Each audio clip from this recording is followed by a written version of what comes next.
Ngara numida weram phongkhiba panam pawse degi maruoiba paw khara khangasadaga miyamda khudo tamjigi Cookie zone nagagi history bo malemgi miyamda lana uhanba yaroi UNC Cookie zo community na Manipurda ethnic violence tholakpa haurakpa matamda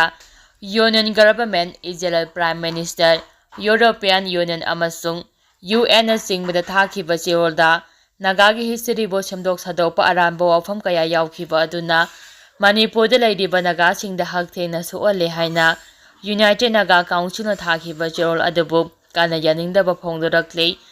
UN sina thadorakpa cheol amana hai Manipurda maitei amasung kukizo aniki marakta conflict hek tholakpadagi Manipurda ingtapa hanjilaknaba hotnaba yaba thabaksing UN sina tawduna laklabasu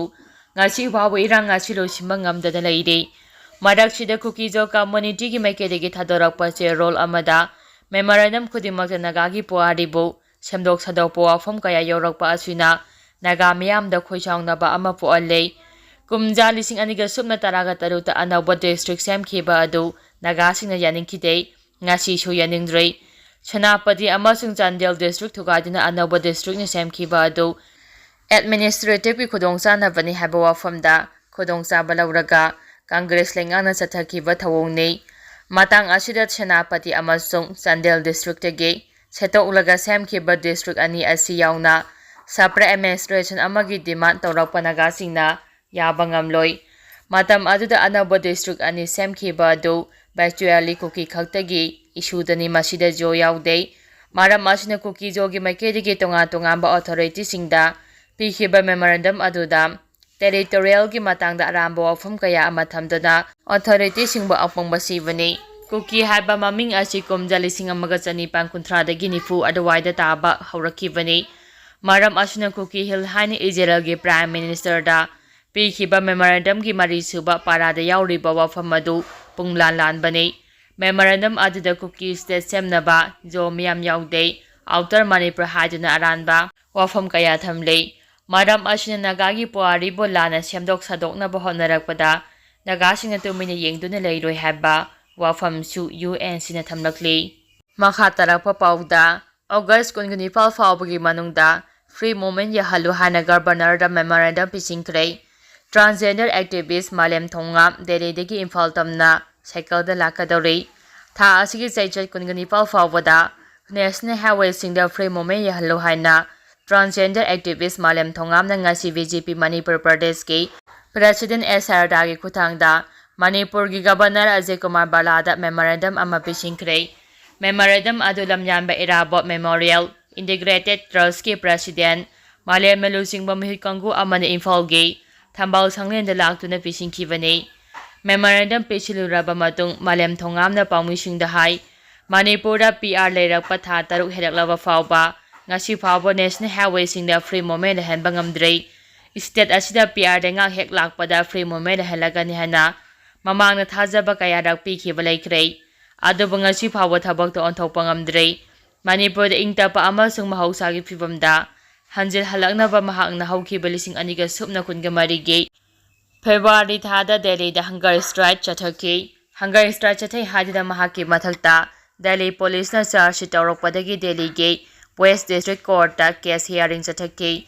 loinuna case asiga mari lenana August 19 da pangthokadariba hearing asiga mari lenana mahanga si Imphal thadolagani habaga loinana mahanga Delhi dagi Manipur da halakpagi khongchat ase cycle thoduna lakani maram asna national highway singda free movement mapum phana lehenaba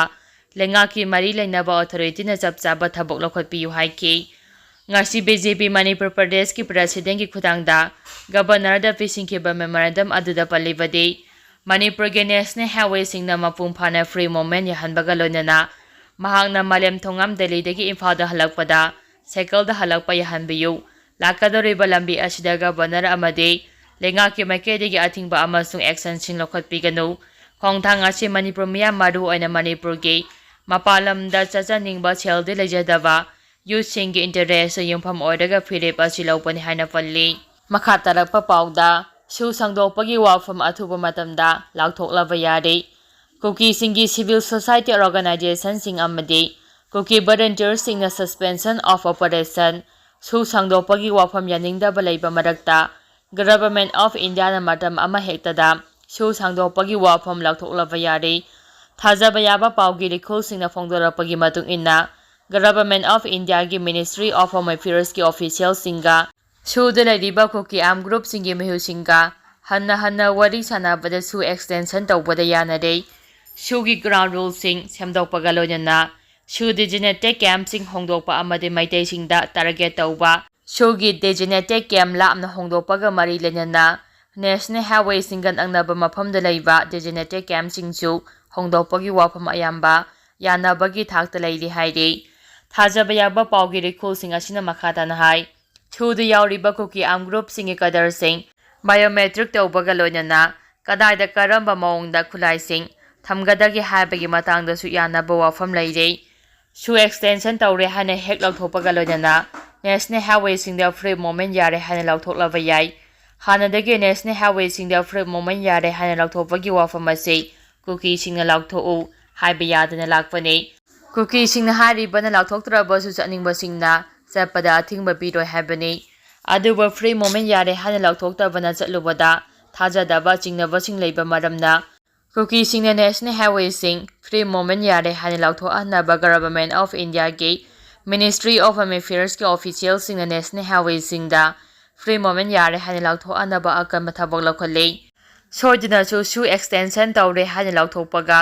national ꯍꯥꯏꯋꯦꯁꯤꯡꯗ free movement ꯌꯥꯔꯦ ꯍꯥꯏꯅ ꯂꯥꯎꯊꯣꯛꯀꯅꯤ ꯍꯥꯏꯅ ꯄꯥꯎꯒꯤ ꯔꯤꯈꯨꯜꯁꯤꯡ ꯑꯁꯤꯅ ꯃꯈꯥ ꯇꯥꯅ ꯐꯣꯡꯗꯣꯛꯂꯤ꯫ ꯀꯨꯝꯖꯥ 2019ꯒꯤ ꯑꯣꯒꯁ꯭ꯠ ꯊꯥꯗ ꯀꯨꯀꯤ ꯑꯥꯔꯝ ꯒ꯭ꯔꯨꯞꯁꯤꯡꯒ ꯃꯅꯤꯄꯨꯔ ꯒꯚꯔꯟꯃꯦꯟꯠ, ꯏꯟꯗꯤꯌꯥ ꯒꯚꯔꯟꯃꯦꯟꯠ ꯑꯃꯗꯤ ꯀꯨꯀꯤ ꯑꯥꯔꯝ ꯒ꯭ꯔꯨꯞꯁꯤꯡꯒꯤ ꯑꯝꯕ꯭ꯔꯦꯂꯥ ꯕꯣꯗꯤ ꯑꯣꯏꯔꯤꯕ UPF, KNOꯒ ꯁꯨ ꯇꯧꯅꯈꯤꯕꯅꯤ꯫ ꯁꯨꯁꯤꯡ ꯇꯧꯅꯈ꯭ꯔꯕ ꯃꯇꯨꯡ ꯆꯍꯤꯒꯤ ꯑꯣꯏꯅ ꯑꯦꯛꯁꯇꯦꯟꯁꯟ ꯇꯧꯕꯒ ꯂꯣꯏꯅꯅ ꯅꯥꯀꯜ ꯑꯍꯨꯝꯒꯤ ꯑꯣꯏꯕ ꯄꯣꯂꯤꯇꯤꯀꯦꯜ ꯗꯥꯏꯂꯣꯒ ꯇꯧꯅꯔꯒ ꯂꯥꯛꯂꯤꯕꯅꯤ꯫ ꯍꯧꯈꯤꯕ ꯀꯨꯝꯖꯥ 2023ꯒꯤ ꯐꯦꯕ꯭ꯔꯨꯋꯥꯔꯤ ꯊꯥꯗꯒꯤ ꯁꯨ ꯑꯦꯛꯁꯇꯦꯟꯁꯟ ꯇꯧꯗꯨꯅ ꯂꯥꯛꯈꯤꯕꯅꯤ꯫ ꯁꯨ ꯇꯧꯅꯕꯗ ꯁꯨꯗ ꯌꯥꯎꯔꯤꯕ ꯀꯨꯀꯤ ꯑꯥꯔꯝ ꯒ꯭ꯔꯨꯞꯁꯤꯡꯅ ꯂꯥꯏꯔꯕ ꯃꯤꯌꯥꯝꯒꯤ ꯂꯩꯉꯥꯛꯅ ꯄꯤꯕ ꯆꯥꯛꯊꯨꯡ ꯃꯠꯂꯤ ꯑꯃꯗꯤ ꯏꯟꯗꯤꯌꯥ ꯒꯚꯔꯟꯃꯦꯟꯠꯅ ꯁꯨꯗ ꯂꯩꯔꯤꯕ ꯀꯨꯀꯤ ꯑꯥꯔꯝ ꯒ꯭ꯔꯨꯞꯁꯤꯡꯕꯨ ꯈꯨꯠꯂꯥꯏ ꯌꯥꯎꯅ ꯁꯤꯖꯤꯟꯅꯩ ꯍꯥꯏꯅ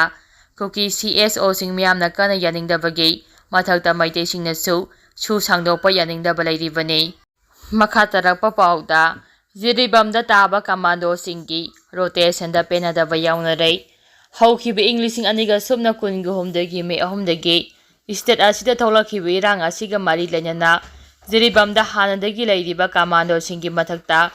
ꯑꯍꯦꯟꯕ ꯇꯤꯝꯁꯤꯡ ꯊꯥꯖꯤꯟꯗꯨꯅ ꯃꯐꯝ ꯑꯗꯨꯒꯤ ꯂꯣ ꯑꯦꯟꯗ ꯑꯣꯔꯗꯔ ꯉꯥꯛꯄꯗ ꯃꯇꯦꯡ ꯄꯥꯡꯅꯕ ꯍꯥꯏꯗꯨꯅ ꯂꯩꯔꯛꯈꯤꯕ ꯀꯃꯥꯟꯗꯣꯒꯤ ꯇꯤꯝꯁꯤꯡꯒꯤ ꯃꯔꯛꯇ ꯔꯣꯇꯦꯁꯟ ꯑꯣꯏꯅ ꯇ꯭ꯔꯥꯟꯁꯐꯔ ꯇꯧꯕꯒꯤ ꯊꯕꯛꯇ ꯄꯦꯟꯅꯗꯕ ꯄꯔꯁꯣꯅꯦꯜꯁꯤꯡ ꯌꯥꯎꯅꯔꯦ ꯍꯥꯏꯔꯤ꯫